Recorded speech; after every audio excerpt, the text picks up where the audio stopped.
All right, so our class always goes by too fast, so we have a little more area to cover. I'm going to be picking up right where we left off in class and trying to get through to the Northern Renaissance, but we shall see. So we left off in the High Renaissance. Next artist, Leonardo da Vinci, also known as the quintessential Renaissance man. If you can remember Castiglione's definition of the Renaissance man, being well versed in everything, music, literature, well rounded, having virtue. All of those humanist ideals. He was considered this because he was a painter, sculptor, an architect, an engineer, a writer, a scientist. He had fascinations with all areas, although some that know him would say that he was capricious and fickle, and that his curiosity was so omnivorous that distractions constantly lured him from one incomplete project to another. So we only have less than about 20 completed works by Leonardo after his death. So that was also one of his downfalls, was trying to do too many things. I mean, even an avid mountain climber who delighted in scaling heights, he was fascinated with flight, he was all of these things. And so he had so many, I guess you could say, pans in the fire, that he didn't always finish everything.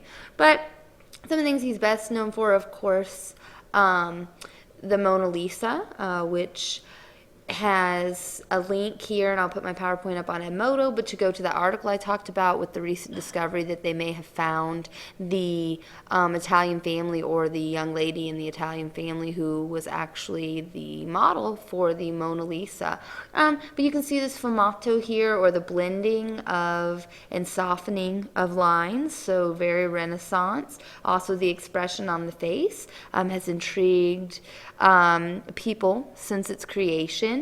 A couple different stories there that you could go into. It was said that he liked to amuse those that were modeling for him, so musicians and people in the background. Also, you have to remember that for her to be painted, her husband would have been a very wealthy man, and it was not accustomed to be smiling in these portraits, and so almost like she's hiding a mischievous bit of being proud that she is wealthy enough to be painted, and a little bit of almost ego or egocentric behavior right there. Prideful. So there are many different stories, many different tales of the Mona Lisa, but a famous Renaissance work, the softening around the edges, so the use of sfumato. Also, not to be undershadowed by the Mona Lisa, is The Last Supper. It's a fresco, so it was painted on wet plaster. You can see the use of perspective, drawing our eye in here to Christ, and this is a story of the Last Supper. I'm using emotion and detail here. Very humanistic. Jesus has just told the apostles that one of them will betray him, and they're, "Who, me, Lord?" And looking around, as you do if someone says that they're getting, trying to see who's guilty, looking around to see, you'll notice everyone is doing that, but Judas, who is reaching for some more food. So definitely the story played out, but in very humanistic emotion. Next, we have Raphael. Raphael is primarily known just as a painter. He created numerous Madonna and Child, to talk about harkening back in the religious themes during the High Renaissance. He also painted the School of Athens, which we looked at earlier as the quintessential harkening of Roman and Greek standards being brought back into the High Renaissance. This is probably one of the pictures that would pop up first if you typed in humanism art in Google. I haven't tried that, but you might want to test that out, the quintessential humanistic art. Plato and Aristotle, harkening in the Greeks here, that's why my pointer, are right here in the middle. Aristotle, Plato, so centered in the picture. Again, the use of perspective here and 3D. all the sculptures in here are in the contrapposto stance, or the stance that we talked about, Donatello's David, of the Birth of Venus by Botticelli. So that harkens in the Renaissance. You have, of course, anything down to even the clothing. You have some of our Renaissance figures here. The brooding Michelangelo, who called himself a sculptor, not a painter. So he is, of course, leaning upon an unchiseled piece of marble. You have Pythagoras, your Ptolemy over here, universe, and Raphael has painted himself and peering out at the audience, very humanistic. Plato pointing up to the universe and all-encompassing.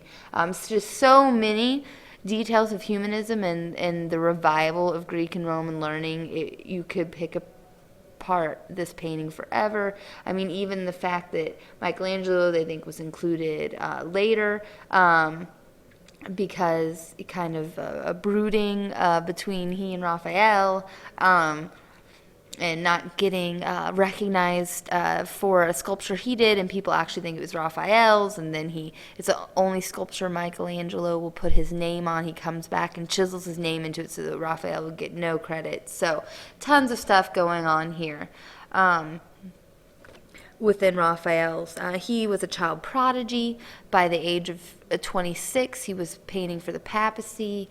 He's known to be gentle and kind of lusted after by women.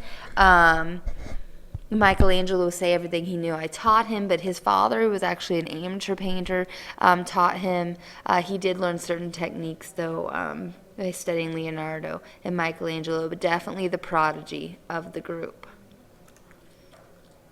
Again, The School of Athens by Raphael. Just a closer look here. One of my favorite pieces of art. If you have some time to really sit down in art history or to take a look at an art history book, this painting will provide you all kinds of information and glimpse into the humanism during the Renaissance period.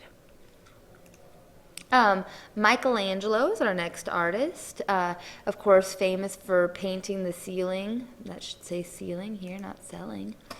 Ceiling of the Sistine Chapel.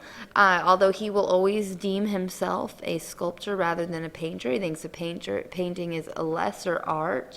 But he will get some sculpting in.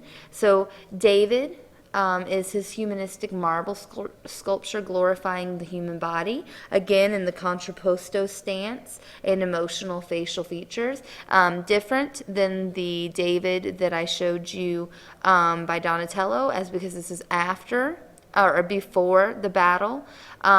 We'll take a look in just one second. And then the Pieta, which I showed you in the very beginning of this lecture, where Mary is holding the limp body of Christ, considered perhaps the most perfect marble sculpture ever made. So maybe Michelangelo had the right to say that sculpture was the best of the arts and that painting was beneath him. And he really saw sculpting as more of a life form, and you can see that in his pieces. And that has to do with the humanistic theme again as well. So here's the David, okay, so you can see that he is holding the stone in the slingshot, kind of a stoic, determined, confident face as he goes onto the battlefield. Contrapposto stance here again. The Pieta, perfect draping of, you can hardly believe it's marble, of the gowns of Mary, and as Jesus' limp body is laid across her lap. Two of Michelangelo's greats. You can't leave out the Sistine Chapel, although he would be much more proud of his sculpture. The Sistine Chapel is quite a feat. He not only paints the Sistine Chapel, but is the architect of St. Peter's Cathedral and the dome atop it in the Vatican, and still the largest dome in present-day Europe.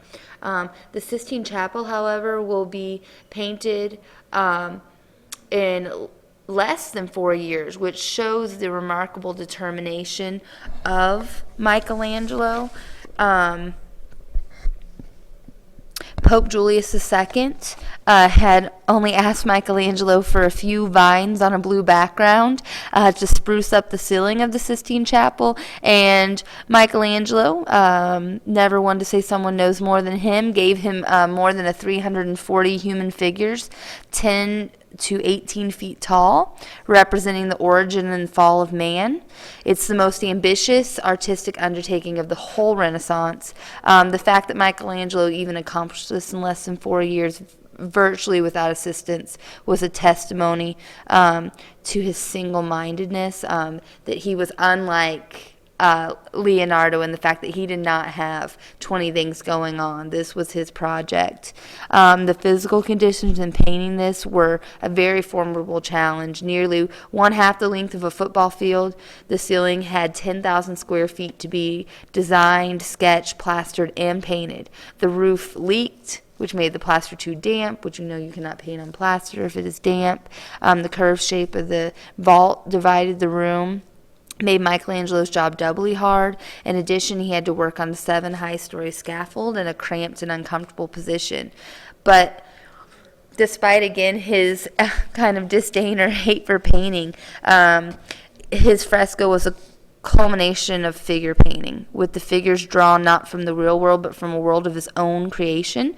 The nudes, which had never been painted on such colossal scale, are simply presented without background or ornament.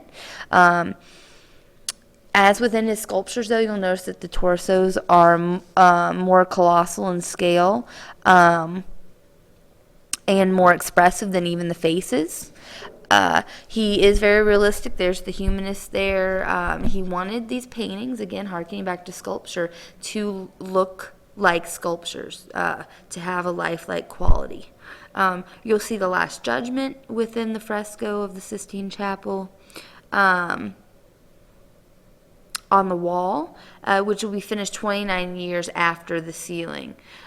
This mood is more gloomy, and it's kind of what I consider to be more Michelangelo. And Michelangelo depicted Christ not as a merciful redeemer, but as an avenging judge.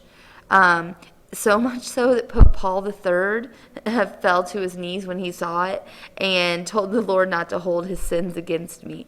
And this just goes to show that Michelangelo is the pro of showing human emotions, bringing the Pope to his knees with this. So you can see that, yes, not exactly what the Pope was expecting when Christ would be depicted. This is Saint Bartholomew here, who was a martyr, who was flayed alive, holds up his skin with a self-portrait here of Michelangelo. So all kinds of symbolism and work here, and I have connected a virtual tour of the Sistine Chapel on our Edmodo site, and I would really encourage you to take a look at it because these pictures here do not do the Sistine Chapel justice.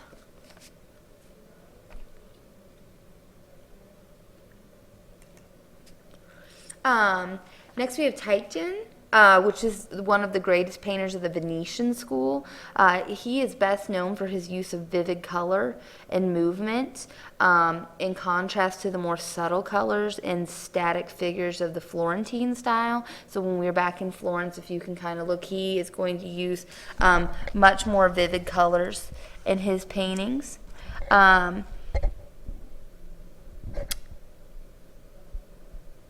His technique will begin with covering the canvas with red to give it some warmth, and then painting both background and figures in vivid hues, and then toning them down with layers and layers, sometimes up to 40 layers of glazes.